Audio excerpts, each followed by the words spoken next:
North Melbourne, back on the national stage. Good to see. Welcome to Up North for today's preview of tonight's match versus the Bulldogs.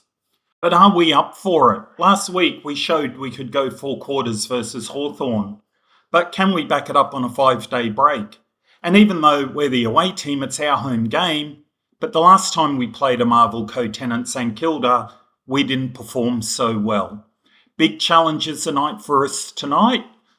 Let's get into it. The history this decade is the Bulldogs have owned us. We haven't had a win against them since 2019. And since then, the average losing margin, 49 points, including quite a few games over 100 points.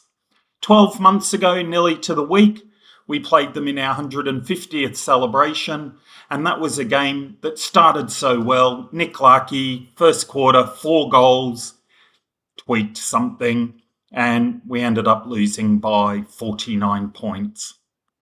What gives me hope here is if you look at this graph, our results, except for one back-to-back game, there's been a real seesaw. 128, 29 points, 68 points, 21 points, 17 points. That was the back-to-back. Then it blows back out to 96 points. The last time we played them was 49 points. Tonight, history suggests we get close to them. But can we swing that momentum even further and grab the 4 points? So I'm recording this before the teams drop. Wednesday nights are very busy. Thursday night games throw the routine out. And I've already got a sad face because there's been no debut video yet. And I really thought this was a great day to see 42 get his debut. Yes, I want to see a kid play. And have a look at this graph here of some of the other mid-season draftees that have already debuted this year. I honestly believe Ollie Griffin makes us better. So that one's probably out.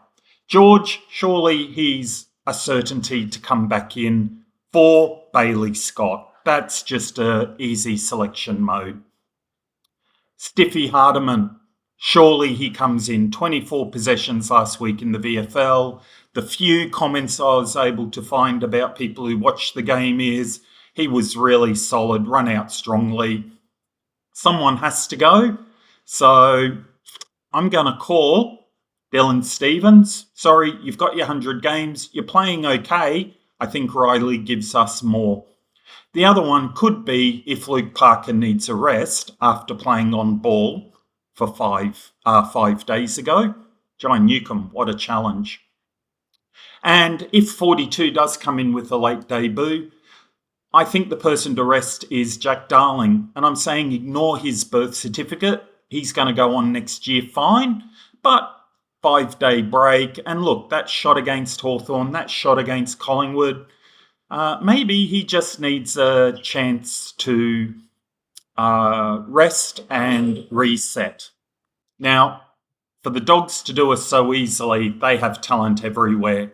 None more so than the Bont. And wouldn't it be lovely if the opposition's 5-star player actually had a quiet game? Watson, 10 possessions, 5 goals. Naz, 46 and 4. Cozzy, 29 and 2. Dacos, probably the best of the lot, 29 and 1. I don't know who goes to the Bont. I'd rather see Foss play Foss roles, just get off the leash for a bit. But the team needs to have a plan for the Bont. But the other two that catch my eye a bit more are the two who did not travel to Freo last Friday night. The first one is Weightman. A bit like Watson or Naz in the second half, doesn't need a lot of the ball to make us pay. And over the last 5 games against us, he's averaged 4 goals a game and never got less than 2. So who can shut him down? And the other one is Aaron Naughton. Now, he hasn't produced as consistently as Cody, but he certainly has given us quite a few headaches over the year and at least 2 5-goal bags. So if Lode's still in the side, does he try and be accountable to him? Is Aidan Core going to be able to go with him aerially? because I think we need Chom to be our intercept defender somewhere else. And possibly if Rory lobs down there, his height will combat that. So Naughton and Weightman were both shown as managed last week. So unless the Dogs were playing games, I assume both of them are going to be back in. One of our players, ex-Bulldog premiership player, not a lot of love for him after last week's game, and talk of him getting dropped to the twos. I honestly can't see it. I think last year he got 24 and 25 possessions in the 2 games. But please, Clarko, get him away from the goal line. No kick-ins. We need him going from the top of the D50 into our midfield, or better still, round our half forward into the 50. He can't kick long. He hasn't got the speed. All he does is run us into problems. So he's had a patch there where he even got votes from me at the end of some games. He's had a patch where he's done really well, but it is further up the field. And if I see him taking kick-ins, but third time a charm for Caleb Daniel against his old team. Just a few quick topics I want to get through. Congratulations to our ladies on that AFLW International last week. Blah, blah, 3-4 goals. Jazzy, best on ground. Darren Crocker, winning coach. Congratulations. I only got to see some of it, but I felt it was a quality game that showcased it well. And I'm not sure Ireland quite have enough talent for this to be an annual match, but I do love the idea of it going back to Ireland. The crowd would be on their side. They can play in front of their family. I hope you can't hear my little lorikeet going crazy. And it may help us recruit even more Irish talent into the AFLW. So can't wait for the ladies to be back for the season to start. The squad for the under 22 All-Australian team has been named. Brisbane and North Melbourne equal highest with 5 nominations each. I don't particularly like the fan-based selection. And of course, North Melbourne are a small fan base. But I still don't think it's fair.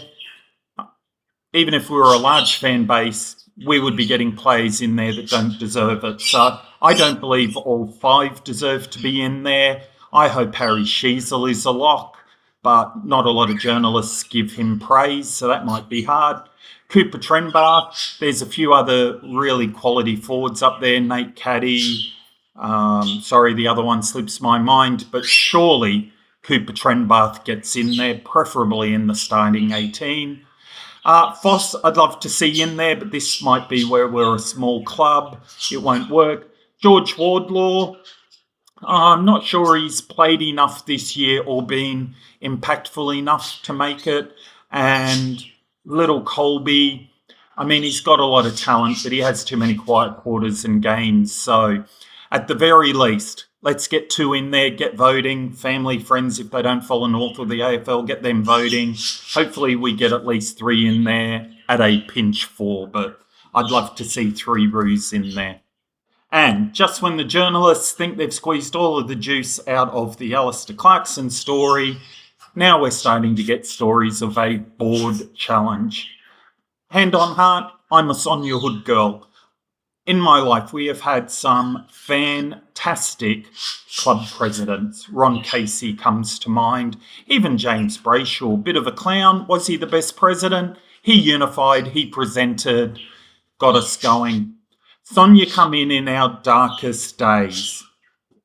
She had to move on John Noble. There was quite a bit of change there, and she brought in Alistair Clarkson.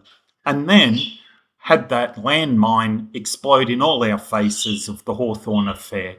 So Clarko's been out of the game for a year and off his game probably for his second year. So through all that, Sonia Hood has done a remarkable job, her and the board.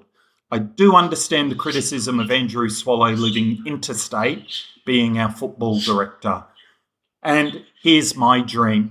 I love the Fridge. He was a great player in the 90s. if Adam Simpson isn't going to coach, can we get him on the board?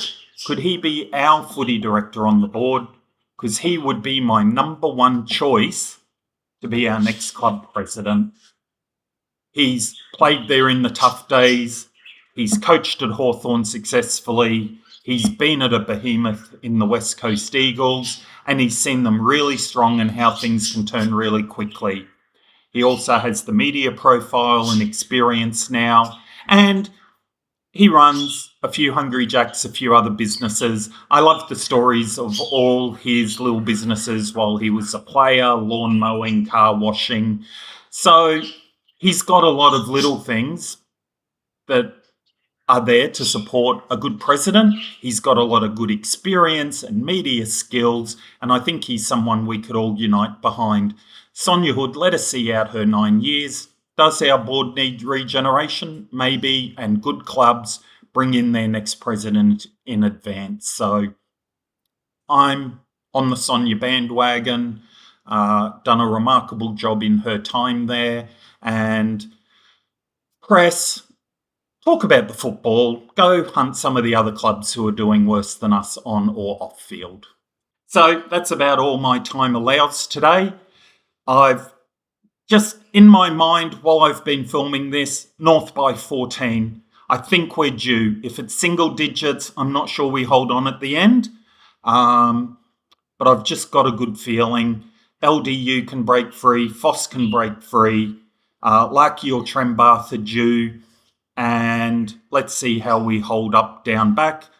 Touch wood. So I'm thinking North by 14. Wasn't my thought earlier today. What are your thoughts? Leave them in the comments below. Whatever happens, enjoy the match tonight, Thursday night.